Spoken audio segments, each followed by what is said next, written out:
Muy buenos días, queridos hermanos y hermanas. Está usted sintonizando Bendita Eucaristía Radio 1680 AM, transmitiendo en vivo. Soy su servidor, el Padre Jorge Robles, de la diócesis de Fresno, en California.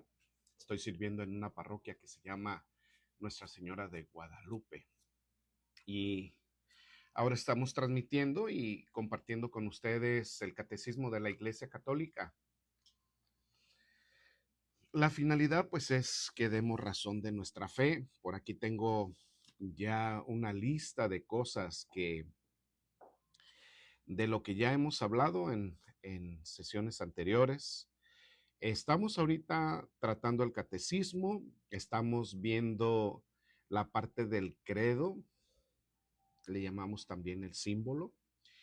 Pues el credo, hemos ya recorrido parte de él, hemos hablado del Padre, de la creación, hemos hablado del Hijo, de la redención, hemos hablado del Espíritu Santo que nos santifica, que ha fundado la iglesia. Acabamos de pasar Pentecostés, que es la fundación de la iglesia. Y ahora estamos hablando ya desde la sesión pasada acerca de la iglesia en sí misma y la acción de la Trinidad en la misma iglesia.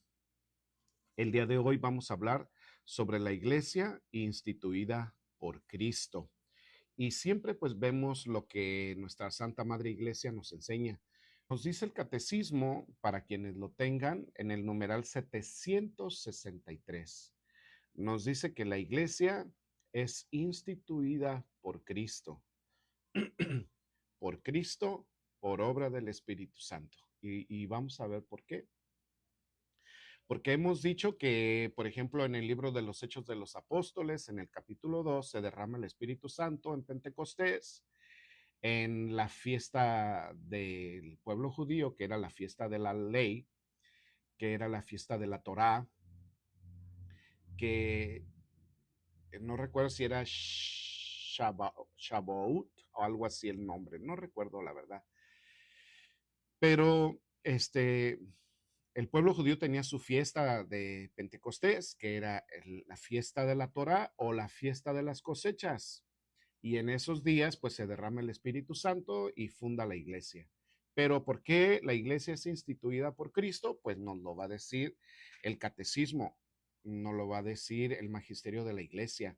Y estoy bien seguro que nos va a dar muchas citas bíblicas y parte de la tradición de la iglesia, como siempre.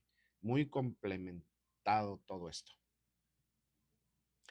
Entonces, nos dice el catecismo, corresponde al Hijo realizar el plan de salvación de su Padre en la plenitud de los tiempos. La plenitud de los tiempos es pues la venida de Jesús, ya cuando Jesús se hace presente. Esa es la plenitud de los tiempos.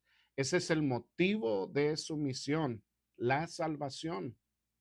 Y para eso el Padre nos ha enviado al Hijo. Y luego el Hijo dice, conviene que yo me vaya para enviarles la promesa del Padre, enviarles el Espíritu Santo.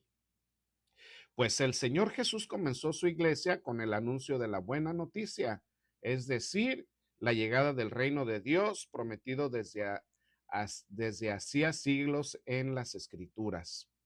Para cumplir la voluntad del Padre, Cristo inauguró el reino de los cielos en la tierra. La iglesia es el reino de Cristo, el reino de los cielos en la tierra.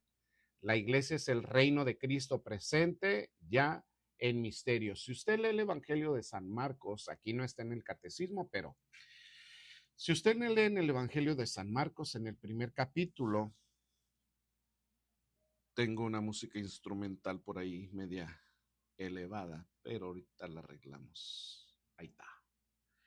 Leen el Evangelio de San Marcos capítulo 1, versículo 1, iniciando San Marcos y habla sobre la buena nueva de nuestro Señor Jesucristo y dice, el reino de Dios o el reino de los cielos está cerca, ya está aquí. Inicia hablando sobre el reino de los cielos, el reino de Dios. Y ese reino de Dios pues es Jesús porque lo pone Marcos, el evangelista, en acción a diferencia de los otros evangelistas, Por eso decimos nosotros en la iglesia, el Evangelio según San, y tenemos 4 evangelistas y un solo evangelio. Pues este evangelio, visto desde el punto de vista de San Marcos, desde el principio pone a Jesús a trabajar. Los otros no. Hablan, en el principio era la palabra y la palabra era Dios, muy teológico San Juan. O San Lucas, que primero narra del precursor, de Juan el Bautista, y luego el anuncio de Jesús, etcétera, etcétera. Y San Mateo también sobre los Reyes Magos y todo esto. Pero San Marcos entra así de lleno. Empieza Jesús a predicar, empieza a sanar, empieza a liberar, y el reino de Dios se manifestó. Allí está. Y Jesús, pues, es el que funda la iglesia, que después aquí yo pienso que vamos a ver, ¿verdad? 764, numeral. Aquí no sé, los números del catecismo no se marcan como una cita bíblica, Mateo 5:14 o Juan 10:10. Aquí es el numeral tal en el catecismo, está dividido en numerales. Pues en el numeral 764 nos dice que este reino se manifiesta a los hombres en las palabras, en las obras y en la presencia de Jesús. Porque donde está un rey, pues hay un reino. Donde está el rey, que es Jesús, ¿tú eres rey? Tú lo has dicho, le preguntaron, ¿verdad? ¿Tú eres rey? Sí, tú lo has dicho. Entonces, donde está el rey, y también lo dijo cuando estaba crucificado ante Poncio Pilato, cuando estaba crucificado, le preguntaron, le dijeron, mi reino no es de este mundo. Y cuando estaba crucificado, le dijo al que estaba crucificado a un lado, yo te prometo que hoy mismo estarás conmigo en mi reino o en el paraíso, donde está el reino de Jesús. Porque él lo dijo, mi reino no es de este mundo. Pues donde está el rey, ahí hay un reino. Y voy a hacer una pausa porque esto es bien importante. Nosotros podemos traer pues un cristito, podemos traer una imagen, podemos traer colgado a Jesús, podemos tener en nuestra casa un Cristo muy bonito en la sala, o podemos poner un altar con la Biblia, un crucifijo y decir, Él es el rey de este hogar. Pero pues no sé si por aquí tengamos uno, aquí en la parte de atrás, por ahí tienen un cristito, una Biblia, aquí cerquita, atrás, adelante de mí, atrás de ustedes, está una capillita donde uno puede ir y orar un ratito, estar ahí con el Señor. Pero el rey, donde está el rey, está el reino, a esto me refiero. A que, por ejemplo, está el rey de Inglaterra, o la reina de Inglaterra Isabel, que duró tantos años como reina, y me parece, yo no tengo muy bien entendido, pero sobre esta cuestión de legislatura, de gobierno, pero la reina, yo pienso que la reina no en realidad no gobernaba, porque hay un parlamento que establece leyes, que establece reglas, normas. La verdad, no sé qué función tendría la reina y no sé qué función tengan los reyes de ciertos países cuando quien gobierna, pues, es un parlamento o es, pues, la legislatura quienes legislan. Pero en realidad hay estos dos personajes, tanto el parlamento como el rey o la reina. Pero a mí me parece que en este sentido de legislatura, pues la reina nada más estaba ahí como que de adorno, como que pues representando. En realidad les digo, no he estudiado yo estas cuestiones, pero no sé en realidad qué funciones tenga. Eh, Igual puede pasar, usted y yo podemos traer un Cristito, le digo, puede ser de oro, de 24 quilates. Podemos tener un Cristo grande, bonito en la sala, pero no, si no reina, si no le permitimos actuar en nuestras vidas, si no le permitimos actuar en nuestra familia, en nuestra casa, pues ¿qué rey es ese? ¿Qué función tiene ese rey? Ninguna, nada más está de adorno, nada más está allí colgado, pero si no le permitimos reinar, entonces, pues no tiene sentido que esté allí. Yo creo en Dios, pues sí creerás, pero si no vives la palabra de Dios, pues ¿de qué te sirve creer? Porque hay gente que dice, yo creo, pues el demonio también cree y tiembla, dice San Judas en el capítulo 2 en la palabra de Dios. El demonio también cree, porque allí San Judas, en su carta, que es muy, muy, muy cortita, nos da una cátedra sobre la fe y nos habla sobre la fe y nos dice que el demonio también cree y tiembla, porque creer no es solamente decir, oh, Dios existe, y no es suficiente, no lo es. El que cree y guarda mis mandamientos tendrá vida, lo dice el Señor. Entonces, eso sería permitirle obrar en nuestras vidas y eso sería que el rey reine en mi vida, en mi casa, en mi familia, en mi comunidad. Entonces, sí yo diría, hay un rey. De lo contrario, pues nada más sería un adorno. Pues San Marcos habla, el reino de Dios está entre ustedes, pero el que representa el reino, pues es el rey. Y allí andaba Jesús. Muchos lo aceptaron, muchos no lo aceptaron. Muchos han dicho, y hasta la actualidad, que creen en Jesús, que creen en que Jesús es el rey, pero no le permiten reinar, siguen haciendo lo que les da la gana. Entonces, ¿qué tipo de reinado es ese? ¿Un rey que permite todo? Ese no es Jesús. Jesús ha establecido unas reglas y si no las cumplimos, dice la palabra de Dios, es que cumplir los mandamientos. En esto conocerán que son mis discípulos y Él nos da mandamientos para cumplir. De lo contrario, pues nada más tendríamos ese rey porque pues tiene que estar, lo tendríamos de adorno, yo creo. Pero bueno, volvemos al catecismo. El germen y el comienzo del reino son el pequeño rebaño de los que Jesús ha venido a convocar en torno suyo y de los que él mismo es el pastor. Pues él fundó su iglesia, él empezó a juntar a sus discípulos, a escogerlos, y no crean que escogió lo mejorcito, ¿eh? De repente escoge lo peorcito. Se los digo por experiencia personal. El Señor escoge y no escoge gente perfecta.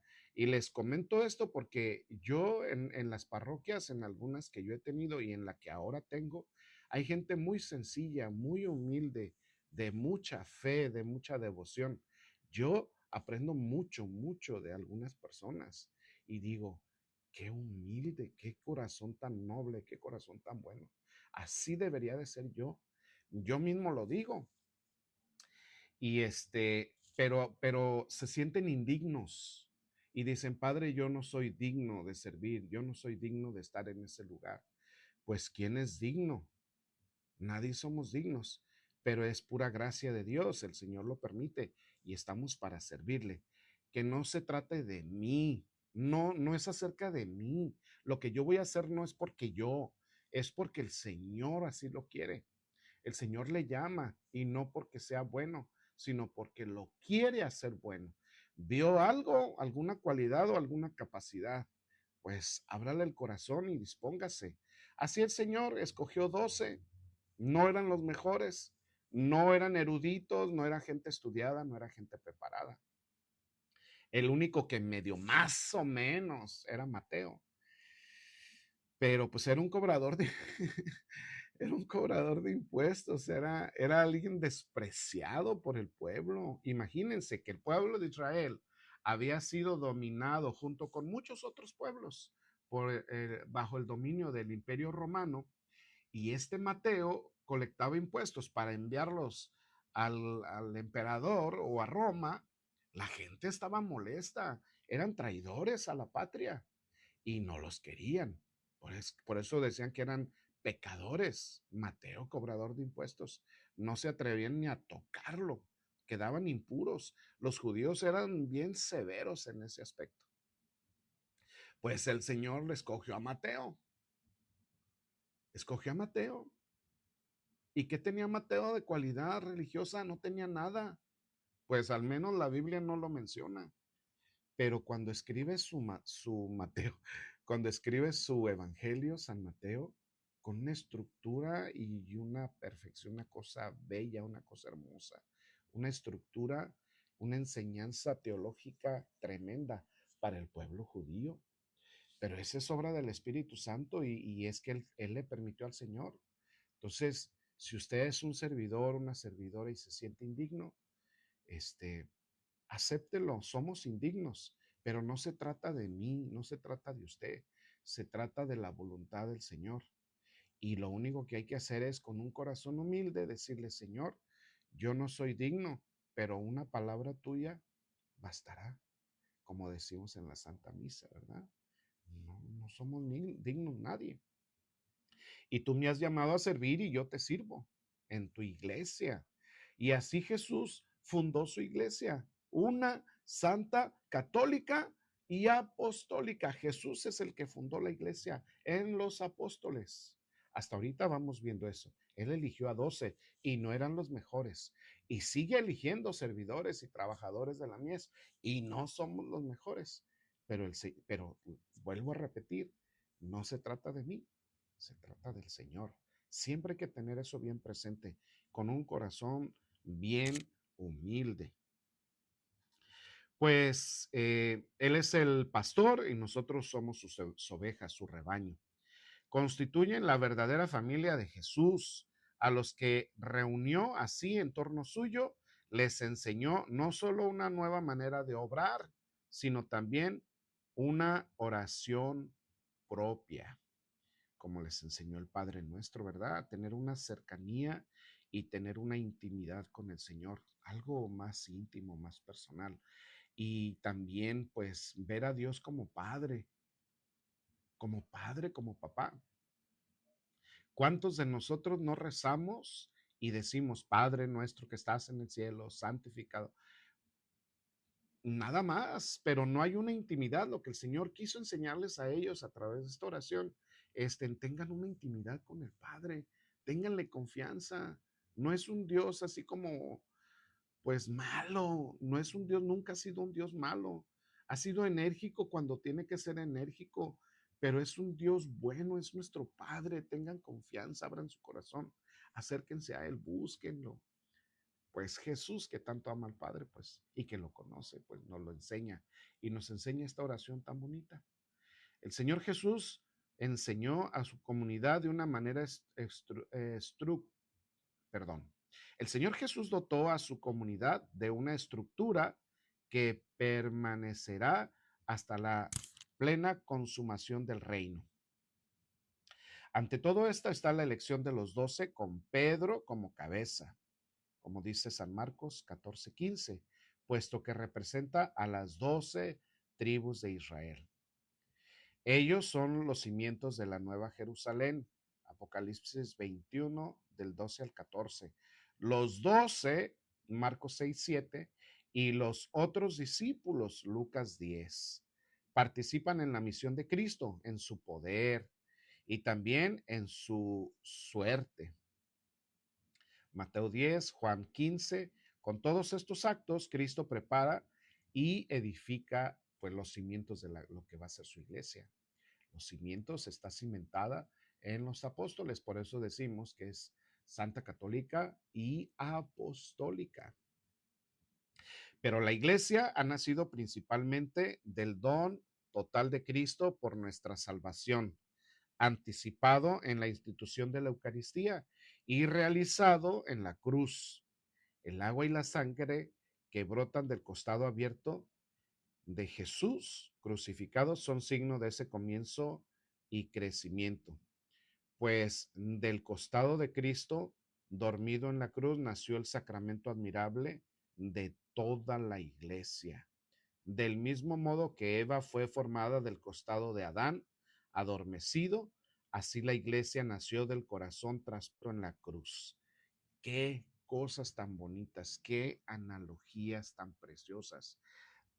Adán quedó dormido y del costado, de su costado, formó a la mujer. Así también del costado de Cristo, Dios ha formado su iglesia.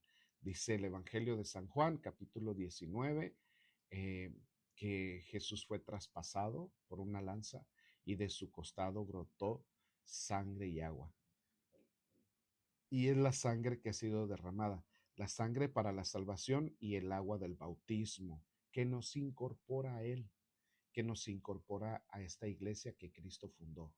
Es algo hermoso, por eso eh, la divina misericordia, yo creo que han puesto que de su corazón, de su interior, brotan estos rayos rojos y azules o rojos y blancos, representando la sangre y el agua. Es algo maravilloso todo esto. Pues esto nos enseña que del corazón de Jesús brota la iglesia. Somos de su propiedad, que eso es algo grande. Entonces vamos a seguir meditando. Por eso tenemos que hacer pues en nuestra oración, tener una intimidad con nuestro Señor crucificado para enamorarnos más de Él, para descubrir el inmenso amor que nos tiene. Decía Santa Teresa de Ávila, ¿usted quiere enamorarse más de Jesús?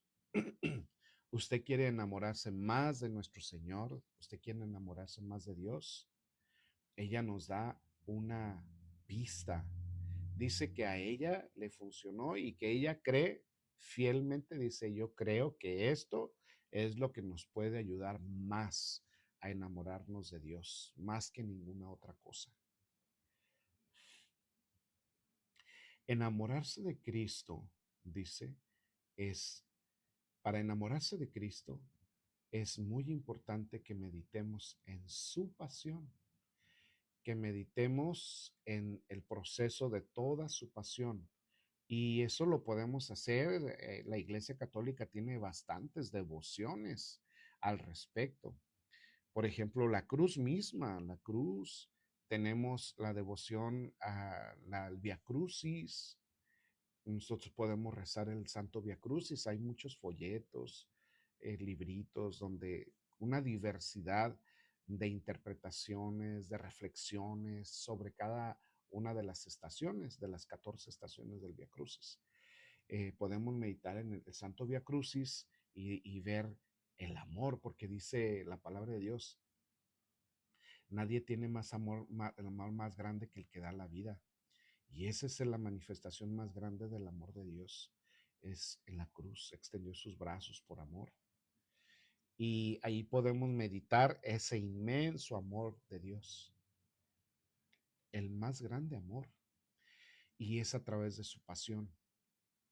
Y nos podemos unir a su pasión y, y, y crecer en su pasión y en el amor, porque pues ahí como que esa parte es la manifestación más grande de su presencia aquí entre nosotros.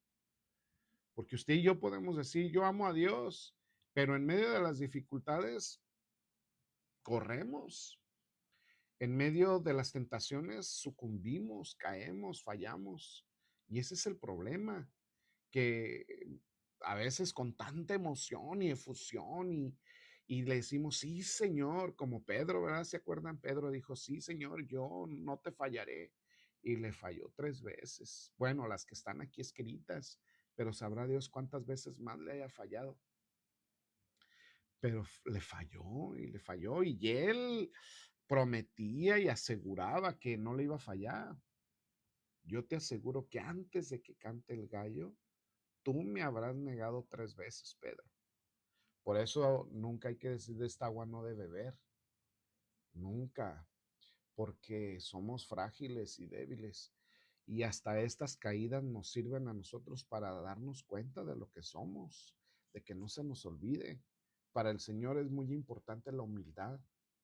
Y a veces hasta de esto nos instruye.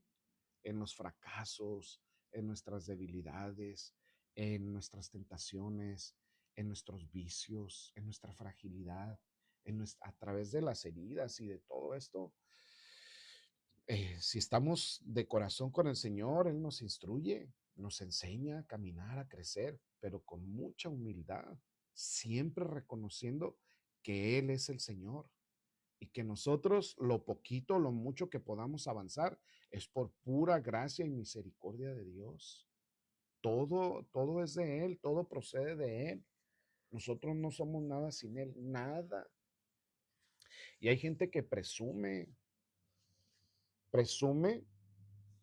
que ya tengo tantos años en la iglesia, presume que tiene un cargo en la iglesia, presume que se sabe la Biblia entera, presume, pero hay una presunción y uno tiene que identificar.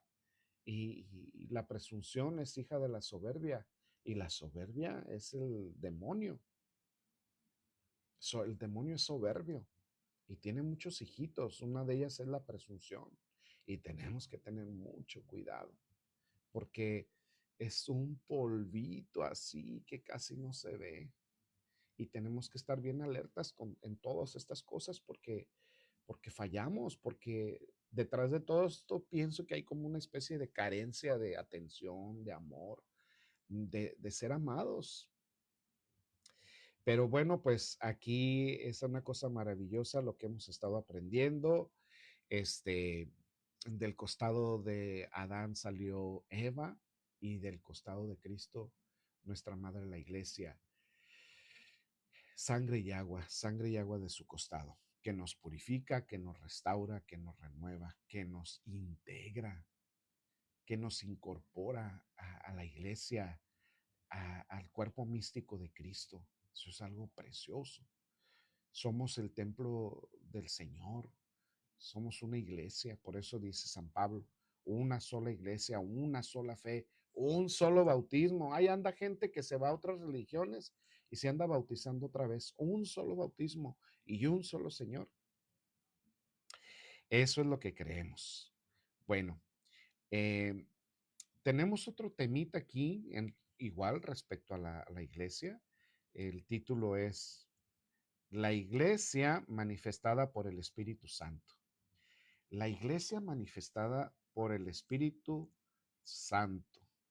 Cuando el Hijo terminó la obra que el Padre le encargó realizar en la tierra, fue enviado el Espíritu Santo el día de Pentecostés para que santificara continuamente a la iglesia.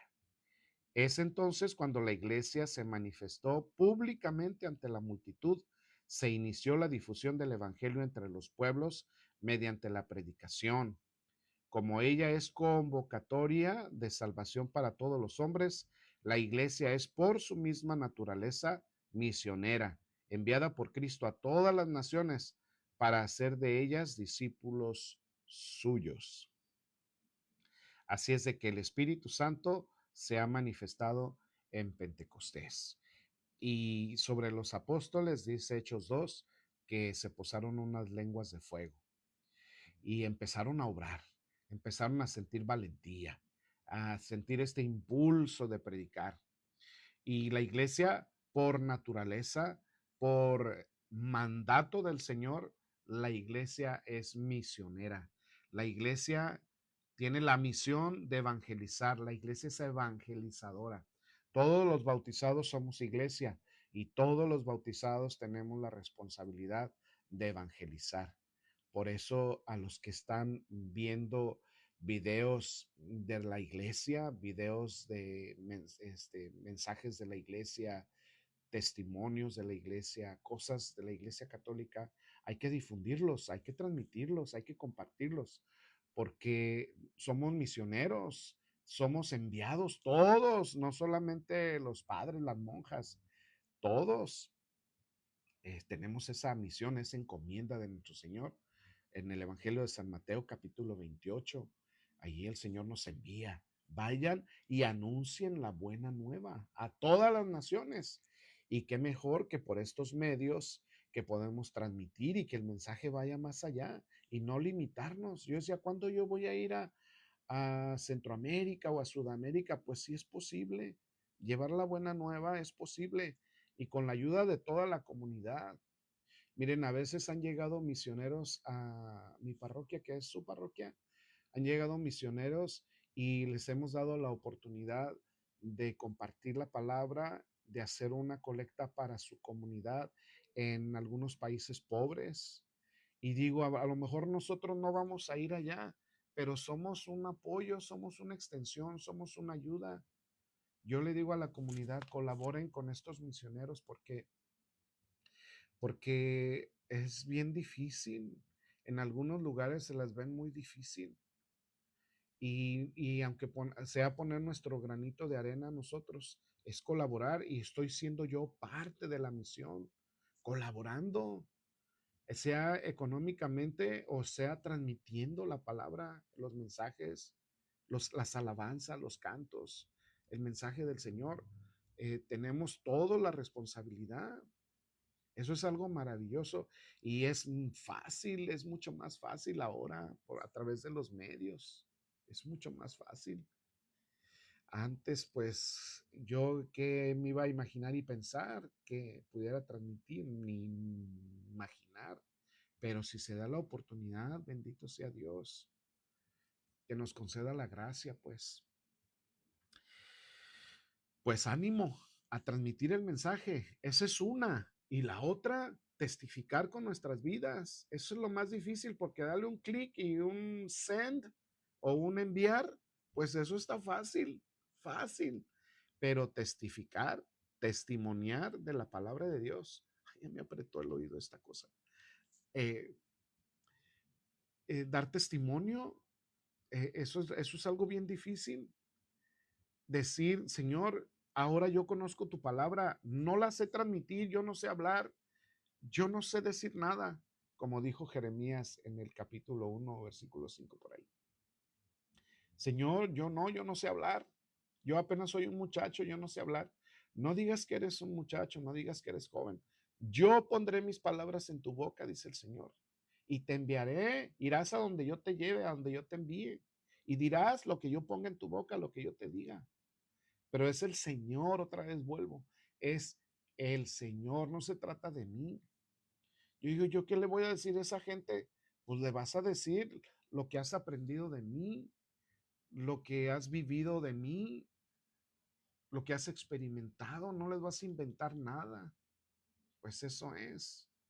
Y luego también con el testimonio, que es lo más difícil, la parte más difícil. Podremos dominar a otras personas, podemos ser bien fregones, controlando, dominando, manejando gente, pero manejarse y controlarse a sí mismo, eso está difícil. Vivir la palabra de Dios, puedo predicar bien bonito o como sea, pero vivir la palabra de Dios es un arte y es un martirio y es una lucha y a los santos, a muchos de ellos no les fue muy bien, no les fue muy bien. A muchos de ellos murieron mártires testificando y no hablaron mucho. Por ejemplo, un santo de mi diócesis, de donde yo soy, de la diócesis de Zamora en Michoacán, en México. Yo soy de esa diócesis. Hay un santo que se llama San José Luis Sánchez del Río. Él no predicó, él no dejó nada, pues sí dejó un par de cartitas allí, hermosas a sus padres, a algún familiar, pero de que haya sido un gran predicador o de que haya anunciado el evangelio y esas cosas, no, simplemente defendió la fe, luchó por la defensa de la libertad de la fe y dio la vida y fue martirizado y le cortaron la planta de sus pies, lo destazaron de sus piecitos, gritaba de dolor y gritaba viva Cristo Rey entre su dolor y sus gritos de dolor también gritaba viva Cristo Rey. ¿Qué más grande predicación que esa? Viva Cristo Rey. Es él lo decía con sus palabras, lo gritaba y lo vivía. Como los primeros mártires de los primeros siglos.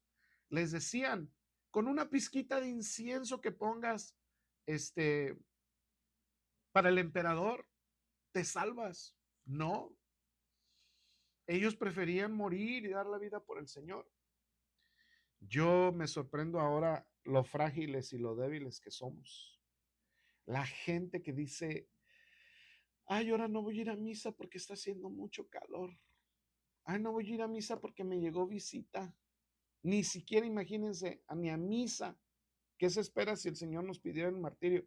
Yo mismo, yo lo pienso y digo, si el Señor un día me pidiera el martirio, yo creo que yo correría. A menos que Él me conceda la gracia porque soy cobarde, porque soy débil, porque soy frágil, yo sé.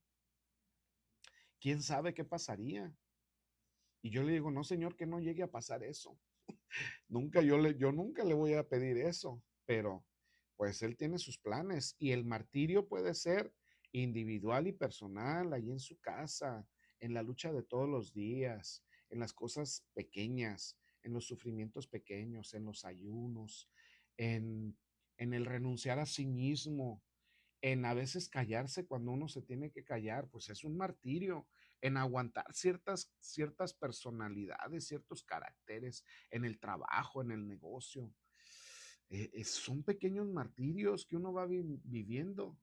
Pues decirle, Señor, dame tu gracia, concédeme tu gracia de serlo. Por la acción del Espíritu Santo, porque pues esa es la acción del Espíritu Santo. Aquí dice en el título este que les acabo de leer, la iglesia manifestada por el Espíritu Santo. Y decimos que fue fundada por el Espíritu Santo, pero es manifestada y se manifiesta en todos estos pequeños gestos, en todos estos actos. No es cosa fácil, pero el Espíritu Santo sale en nuestro auxilio. Él es el que nos ayuda a callar cuando tenemos que callar, a hablar cuando tenemos que hablar, a testificar con nuestra vida o con la palabra. San Francisco de Asís decía una vez que salió a caminar con algunos de sus seguidores, vamos a predicar y si es necesario, usemos palabras. San Francisco no era una persona de muchas palabras, con su vida y su testimonio. Y miren, está en todo el mundo su testimonio, su ejemplo, sus congregaciones, sus comunidades. Ojalá que también sus comunidades desarrollaran en lo más profundo su espiritualidad y su vida, la vida de San Francisco, que no nos vayamos a holgar, que no nos vayamos a poner muy cómodos, porque a veces nos ponemos cómodos y ya las cosas no salen como deberían. Es que me sale plática para todo esto, me vienen ideas. Una señora me dice, padre, ¿usted cree que el rosario me valga? ¿Por qué me pregunta? Dice, porque yo cuando voy a rezar en la noche, me acuesto, me cobijo, bien calientita y empiezo a rezar. Y le digo, pues si usted lo reza con devoción, claro que le va a valer, pero si usted se acomoda al punto de que se duerme, pues ¿qué le va a valer? Le vale. Santa Teresa de Ávila, vuelvo otra vez a esta santa porque ella es maestra de oración, pues, y pues nos enseña muchas cosas. Pues ella decía que cuando vayamos a orar, nos pongamos cómodos para que la incomodidad no nos incomode y nos perturbe en la oración, pero no tan cómodos como para que nos durmamos, como para que nos relajemos y nos perdamos. O sea, en una postura, en un lugar donde uno esté concentrado, donde nos ayude a la concentración. Y esta señora se arropaba y se cobijaba. Y yo dije, bueno, pues si eso le ayuda, si eso le hace crecer en la devoción y en el amor y no se duerme, pues adelante, ¿verdad? Pero también la postura es bien importante, pero es el Espíritu Santo, a fin de cuentas, el que nos mueve y hay que dejarlo actuar. Yo soy iglesia y, y yo fui integrado a la iglesia por obra del Espíritu Santo y que ese Espíritu Santo siga obrando en mi vida. Si no, voy a estar como aquellos que dicen yo creo y tengo muchas intenciones. Había una señora que me decía, padre, yo tengo muchas ganas de servir. Ya tengo como un año con estas ganas. No, le dije, pues ya empiécele porque se le van a pasar los años y usted no va a servir. Nos hacemos viejos y ya para qué va a servir uno. Ya el huesamento allí, el vejestorio, No, pues ahorita que puede, sírvale al Señor. Ay, es que traigo muchas ganas. Ya tengo tiempo pensándolo, ya hace como un año. Le dije, no, pues ya, empiécele. El Señor la está llamando, ¿qué espera? Que es que se le aparezca y le diga, ve y anuncia la buena. ¿Qué espera? ¿A servir? Pues sí, ¿verdad? Deje que el Espíritu Santo obre. Es que a veces la gente tiene miedo, es que me da vergüenza, es que esto y que lo otro. Bueno, pues el infierno está lleno de buenas intenciones. Ahí hay mucha gente que tenía muchas buenas intenciones, pero no lo hizo, no lo hizo. Así es de que usted no se quede con esas buenas intenciones. Ánimo, hacer que se busque, le pida, ofrézcase. Hay mucho que hacer en la iglesia y para la iglesia. Deje que el Espíritu Santo obre en su vida. Bueno, para realizar su misión, el Espíritu Santo la constituye y dirige con diversos dones jerárquicos y carismáticos. La iglesia enriquecida con los dones de su fundador. ¿Quién es su fundador? Nuestro Señor. Y guardando fielmente sus mandamientos del amor, la humildad y la renuncia, recibe la misión de anunciar y establecer en todos los pueblos el reino de Cristo y de Dios. Ella constituye el germen y el comienzo de este reino en la tierra. Así es de que sea parte de este proyecto de salvación. Intégrese al equipo de servicio. No sé si como que, pues no tenga miedo. El Señor nos va a preparar.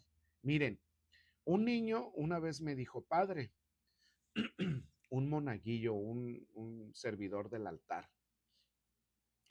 Tenía como unos 10 años el niño y me dice, padre, yo ya no voy a servir como monaguillo, como acólito, en algunos lugares así se les dice. Yo ya no voy a servir. Y le dije, ¿por qué, hijo? Porque, porque el otro día yo ya me iba a caer y a mí me da vergüenza que me caiga y que la gente me vea, pues si esté enfrente de todo mundo, como no, ¿verdad? Dijo, me da vergüenza. Y le dije, hijo, nuestro Señor, cuando iba camino a la cruz, y lo digo esto porque hay mucha gente que dice, yo no sirvo porque me da vergüenza, yo no sirvo porque luego me equivoco, yo no sirvo porque luego se van a burlar de mí. Pues ese niño, algo así parecido. Y le dije, mira, nuestro Señor, cuando iba camino a la cruz, iba hacia arriba, hacia el Calvario, cuesta arriba, con una cruz bien pesada. Y no era su cruz, eran todos nuestros pecados, nuestras faltas, nuestros vicios, nuestra maldad, la que llevaba cargando. No era su culpa, eran nuestras culpas, como dice el profeta Isaías. Le dije al niño, y él iba cargando con una cruz bien pesada hacia arriba. ¿Y sabes qué? Él sí se cayó. Tú no te has caído, pero él sí se cayó. 3 veces se cayó. Y dice la palabra de Dios que se levantó, tomó la cruz y siguió. Y sabía a dónde iba. Nosotros no vamos a ser crucificados. Y él sí. Sin embargo, tomó la cruz y siguió hacia adelante. 3 veces se cayó y pensó en ti y dijo, me voy a levantar por amor a ti, por amor a mí. Le dije, pero tú sabrás, hijo, nosotros estamos aquí para servirle a él y hay que seguir su ejemplo, si no, no vamos a ser buenos cristianos. Y se quedó pensando unos momentos. Después me dijo, sí, padre, sí voy a seguir. Y ahí anda el muchachito sirviendo todavía, para gloria de Dios. Pero hay unos vejestorios que se la siguen pensando. Ay, la palabra de Dios aquí en el catecismo nos dice en el numeral 769. Dice que la iglesia es consumada en la gloria. ¿Cómo está eso? ¿Es consumada en la gloria? ¿Qué nos quiere decir el catecismo con esta cuestión? Nos dice que la iglesia solo llegará a su perfección en la gloria del cielo. O sea que hay una parte que dice el Señor, sean perfectos como vuestro Padre Celestial es perfecto. Al joven rico, él cumplía los mandamientos y no era suficiente. El Señor le dijo, ¿quieres ser perfecto? Porque ese es el llamado a la perfección. Deja todo lo que tienes, dáselo a los pobres y sígueme. ¿Saben cuál es la perfección de esto? El poner a Jesús en primer lugar. La perfección de este joven rico, la imperfección estaba en que todavía no seguía al Señor. Cumplía los mandamientos. Sabrá Dios cómo los cumpliría. No mato, pero no robo, no levanto falso testimonio, no codicio a la mujer de mi prójimo, etcétera. Los cumplía, pero aún era imperfecto porque miren, yo conozco gente que va a misa y no va a misa por amor, va a misa por obligación. Y hay otros que van a misa para que les estampen una tarjetita. Si no hubiera tarjetita y si no hubiera obligación, pero que no voy. Hay gente y cumple el mandamiento. Dice, yo cumplo, yo voy. Pero Jesús ve detrás de todo eso. Entonces, al joven rico que cumplía los mandamientos, cumplía la ley, le dijo, te falta una cosa, para ser perfecto te falta seguirme, ponerme a mí en primer lugar. Todas sus riquezas estaban en primer lugar, todo lo que él tenía, y vaya que no necesitamos tener grandes riquezas para hacer al Señor a un lado. Hay gente que por poco hace a nuestro Señor a un lado, o hacemos, por poquito, hacemos al Señor a un lado. No, es que tengo que trabajar, no, es que tengo que no sé qué, no, es que vino mi familia de visita, no, es que... Y hacemos al Señor a un lado. No, es que estoy muy cansado, es que llegué muy cansado, es que tengo sueño. Pues no dijo el Señor, vengan a mí los que están cansados y agobiados, que yo les daré descanso. Eso es lo que dijo Él. Pues queremos hacer un Dios a nuestra medida, a que me quede cómodo para mí. Entonces, habla sobre la perfección y el que perfecciona, pues es el Santo Espíritu. Y será consumada y será perfecta en el final de los tiempos. En la próxima sesión, primeramente Dios, continuaremos hablando porque el tiempo se nos fue. Vamos a hablar sobre esta iglesia que es consumada en la gloria. Vamos a morir y vamos a ir, primeramente Dios, esa es nuestra fe y nuestra esperanza de llegar a la gloria de la resurrección. Pues hasta aquí terminamos. Muchas gracias por compartir este espacio. El Señor les bendiga, que el Señor se derrame. Les envío mi bendición en el nombre del Padre, del Hijo y del Espíritu Santo.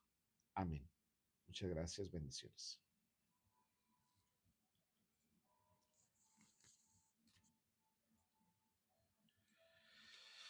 Gracias, hermanitos, por sintonizarnos, por ay, ni sé qué vocabulario se usa aquí, sintonizar. Gracias por estar aquí con nosotros. El Señor les bendiga. Nos vemos en la próxima transmisión. Bendiciones.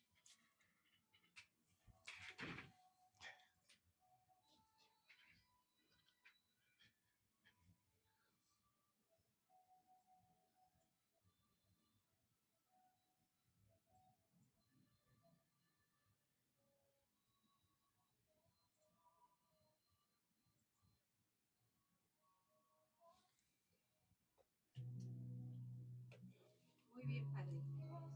Ya le venía a decir que faltaban 2 minutos. Sí. Nada más les voy a mostrar un poquito aquí la radio. Es algo muy humilde, muy bonito, pero muy poderoso porque es la palabra de Dios detrás de todo esto.